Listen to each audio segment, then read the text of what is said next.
As someone with a 3-story pink Barbie Dream House in the middle of her living room, I can tell you that I pay closer attention to gendered children's toys these days than is normal for a woman my age.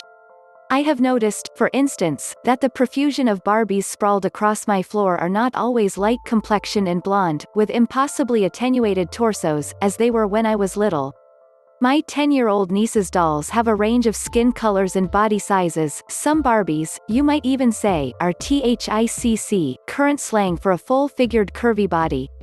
This is a fantastic development, and if I need to explain why, you have not been paying attention. Now comes the less important but far more hysteria-inducing news that Hasbro's Mr. Potato Head brand will be dropping the Mr. and become simply Potato Head. A new toy kit, Create Your Potato Head Family, will hit the shelves later this year. It will include, a Hasbro spokeswoman wrote, enough potatoes and accessories for kids to create all types of families.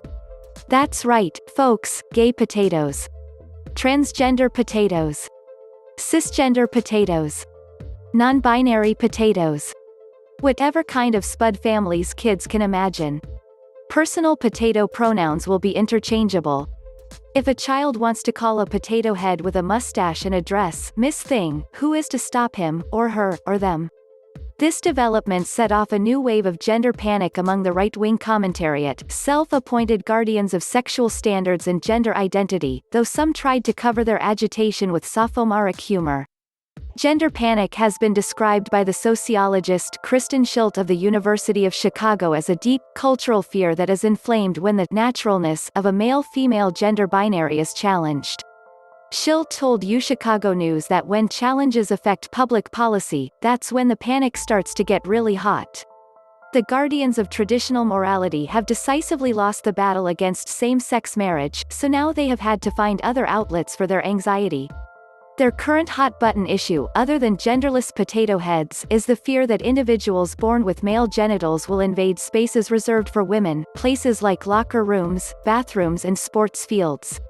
Anyway, you know the type, people like conservative talk show host Ben Shapiro, who brazenly misgender people like Zoey Tur, the famous Los Angeles helicopter pilot and news reporter, because they are incapable of grasping the scientific truth that gender is fluid, exists on a spectrum and is not necessarily a function of genitalia. Shapiro's motto, "Facts don't care about your feelings," is in fact a refutation of his own position. And people like QAnon's own representative Marjorie Taylor Greene, who posted a sign outside her Capitol Hill office Thursday announcing, "There are two genders, male and female."